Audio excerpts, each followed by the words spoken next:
Fourth section of the third treatise of contemplation, Chapter 1, 1 and 2, of contemplation in general, what it is. 3 and 4, contemplation is twofold, viz., first, philosophical, of which there are several sorts. 5 through 8, secondly, mystical, what it is. 9, mystic contemplation or union is 1, active, 2, passive. 10 through 15, of active mystic union, the nature and manner of it, whether the internal senses be used in it, etc. 16, a mistake of some concerning this contemplation. 17 and 18, the divine excellency of it. 19 and 20, whether there be several states of it. 1. Hitherto the exercises of a devout soul have been exceedingly laborious, in which she hath been obliged to use force and constraint, more or less, upon herself to elevate the will above all created things, and apply it unto God. She hath struggled through terrible oppositions of the devil and corrupt nature, the instability of the imagination, tumultuousness of passions, etc., all which would hinder her perseverance in her recollections, but, notwithstanding all this, pursuing them still, sometimes in light and sometimes in darkness, sometimes allured by sweetness, and again sometimes afflicted, but not discouraged with desolations. In the end, God crowns her courage and patience by exalting her to a new, more perfect and divine exercise of the prayer of union or contemplation. 2. Contemplation, in the accepted general notion of the word, signifies a clear, ready, mental seeing and quiet regarding of an object, being the result and effect of a precedent, diligent and laborious inquiry and search after the nature, qualities, dependencies, and other circumstantial conditions of it. 3. Now, according to the nature of the object contemplated and the disposition or end of the person contemplating, there are several sorts of contemplation, at least so called. For, in the first place, anciently there was a certain kind of false contemplation, which we may call philosophical, practiced by some learned heathens of old, and imitated by some in these days, which hath for its last and best end only the perfection of knowledge, and a delightful complacency in it. Others there were, and it is to be feared are still, that contented themselves with an airy vain renown, which they hoped to gain by their knowledge, so that whatsoever was the object of their contemplation, whether things natural, moral, yea, or even divine, as far as by wit and subtlety or tradition they could be known, self-love and pride was the utmost end of all these contemplations. Yea, to this rank of philosophical contemplations may be referred those scholastic wits which spend much time in the study and subtle examination of the mysteries of faith, and have not for their end the increasing of divine love in their hearts. Nay, these are indeed more imperfect and culpable, saith Albertus Magnus, inasmuch as they offend against a greater and supernatural light. 4. Yea, and those among them that do truly intend, as their last and principal end, the glory of God and seeking his divine love, which is the best sort of scholastic contemplatives, yet, since their chief employment consists in much internal discourse and reasoning, which cannot be practiced without various and distinct sensible images by which to represent God, etc., the knowledge which they attain to is not properly contemplative, and the highest degree of prayer that they arrive unto is only a perfect kind of meditation. 5. In the second place, there is a mystic contemplation which is, indeed, truly and properly such, by which a soul without discoursings and curious speculations, without any perceptible use of the internal senses or sensible images, by a pure, simple, and reposeful operation of the mind in the obscurity of faith, simply regards God as infinite and incomprehensible verity, and with the whole bent of the will rests in him as her infinite, universal, and incomprehensible good. This is true contemplation indeed, and as rest is the end of motion, so is this the end of all other both internal and external exercises, for therefore, by long discourse and much practice of affection, the soul inquires and tends to a worthy object, that she may quietly contemplate it, and, if it deserve affection, repose with contentment in it. 6. So it is in prayer. The soul aspiring to a perfect union with God, as yet absent, begins with inquiry by meditation, for, as St. Augustine saith, intellectus cogitagabundus principium omnis bon, that is, all good proceeds from the understanding as its first principle. By meditation, the soul labors to represent this divine object with all the sensible advantages and motives of admiration and love that it can invent, to the end the will by pure love may rest in him. But this being done, the will being not yet at free liberty to dispose of itself, is forced with some violence to untwine and withdraw its adhesion from creatures, that it may elevate itself and be firmly fixed to this her only good, and at last, by long custom, the force by little and little diminishing, the object begins to appear in its own perfect light, and the affections flow freely, but yet with a wonderful stillness to it, and then such souls are said to be arrived to perfect mystical union or contemplation. 7. This is properly the exercise of angels, for their knowledge is not by discourse, but by one simple intuition. All objects are represented to their view at once, with all their natures, qualities, relations, dependencies, and effects. But man, that receives all his knowledge first from his senses, can only by effects and outward appearances, with the labor of reasoning, collect the nature of objects, and this but imperfectly. But his reasoning being ended, then he can at once contemplate all that is known unto him in the object. 8. Now in Holy Scripture, our chiefest happiness and perfection are said to consist in this, that we shall be like unto angels, both in our knowledge and love, for we shall, as they, have a perfect view and contemplation of God as he is, not by any created forms and representations, and so beatifical shall that contemplation be, that it will forever engulf all our affections. But in this life, our perfection will consist in approaching as near as may be to such an angelical contemplation of God without sensible forms, and as he is indeed proposed by faith, that is, not properly represented, but obscure notions imprinted in our minds concerning him, by which we do perceive that he is not anything that we can perceive or imagine, but an inexhaustible ocean of universal being and good, infinitely exceeding our comprehension, which, being and good, whatsoever it is in itself, we love with the whole possible extension of our wills, embracing God beyond the proportion of our knowing him. But yet even such a contemplation and love in this life, by reason of our bodily weakness and necessities, cannot be without many dissents and interruptions. 9. This mystic contemplation or union is of two sorts. 1. Active and ordinary, being indeed an habitual state of perfect souls, by which they are enabled, whensoever fit occasion shall be, to unite themselves actively and actually to God by efficacious, fervent, amorous, and constant, yet withal silent and quiet, elevations of the spirit. 2.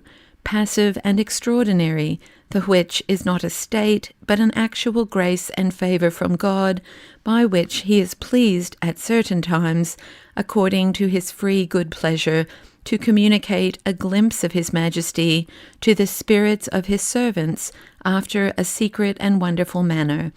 And it is called passive, not but that therein the soul doth actively contemplate God, but she can neither, when she pleases, dispose herself thereto, nor yet refuse it when that God thinks good to operate after such a manner in the soul, and to represent himself unto her by a divine particular image, not at all framed by the soul, but supernaturally infused into her, which grace is seldom, if ever, afforded but to souls that have attained to the former state of perfect active union.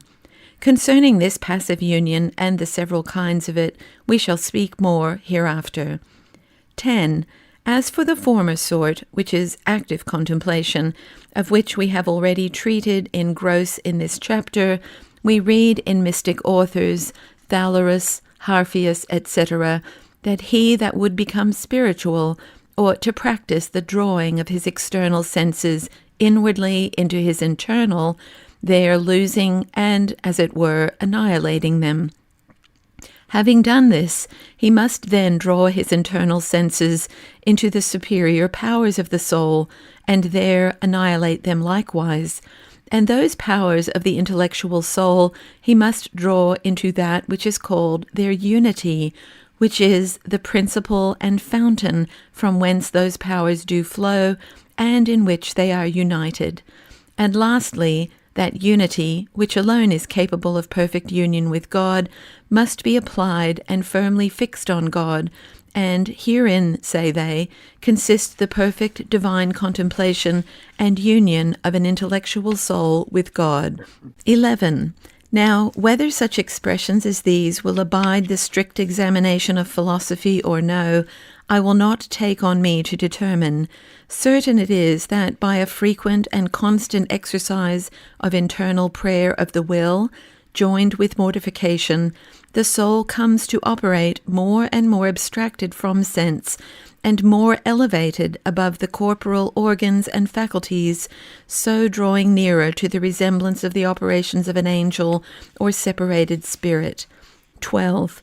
Yet this abstraction and elevation, perhaps, are not to be understood as if the soul in these pure operations had no use at all of the internal senses or sensible images, for the schools resolve that cannot consist with the state of a soul joined to a mortal body. But surely her operations in this pure degree of prayer are so subtle and in time, and the images that she makes use of so exquisitely pure and immaterial, that she cannot perceive at all that she works by images, so that spiritual writers are not much to be condemned by persons utterly inexperienced in these mystic affairs, if, delivering things as they perceived by their own experience, they have expressed them otherwise than will be admitted in the schools. 13.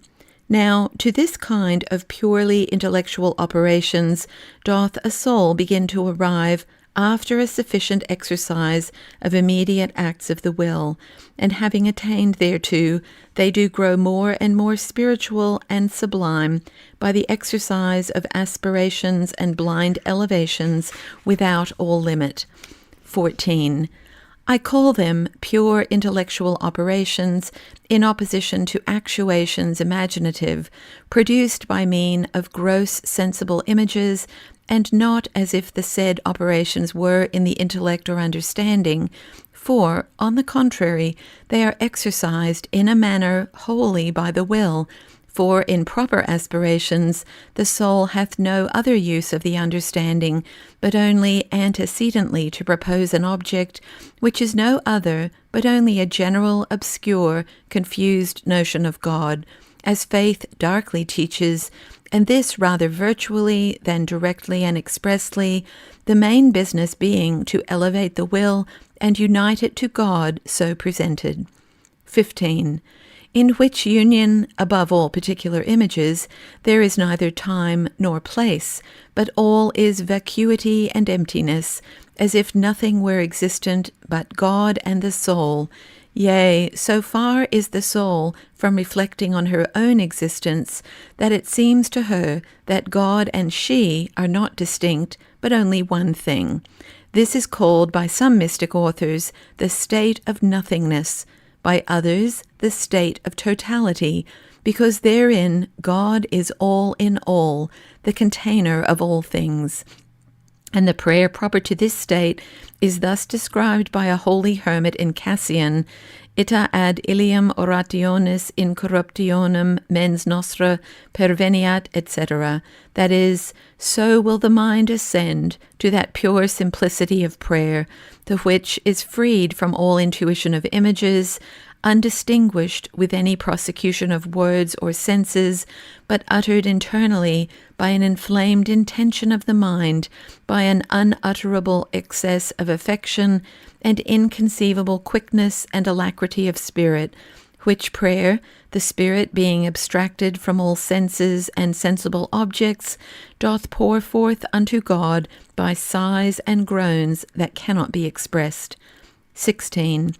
It is an error, therefore, of inexperienced persons who think and say that all the exercises and thoughts of contemplatives are actually in heaven, in interior conversation with angels and saints, tasting of the joys of paradise, or wholly employed in sublime speculations about divine mysteries of the Trinity, incarnation, etc. True it is that in a passive union, God may, after a clear and distinct but wonderful manner, represent any or all these things by a supernatural species imprinted in the soul. But as for the proper exercise of active contemplation, it consists not at all in speculation, but in blind elevations of the will, and engulfing it more and more profoundly in God, with no other sight or knowledge of him, but of an obscure faith only. 17. This happy state of active contemplation is, for substance, the most perfect that the soul is capable of in this life, being almost an entire reparation and restitution of the soul to the state of primitive innocence for as long as it lasts, because then the soul is freed from all sinfully distracting images and affections that would separate her from God. Hereupon, a holy hermit in Cassian says that, except in the very actual exercise of contemplation, a soul is not only in an imperfect state, but also in an immediate disposition to a sinful defect, by reason that, where God doth not wholly possess the soul, the very images of creatures cannot but more or less defile her. How comfortable, therefore, and how only secure is a life of prayer. 18. Those that are inexperienced may, and often do, call this a state of idleness and unprofitable cessation, as Martha complained against her sister Mary. But those that have attained to a taste of it know it to be the business of all businesses, as St. Bernard calls it.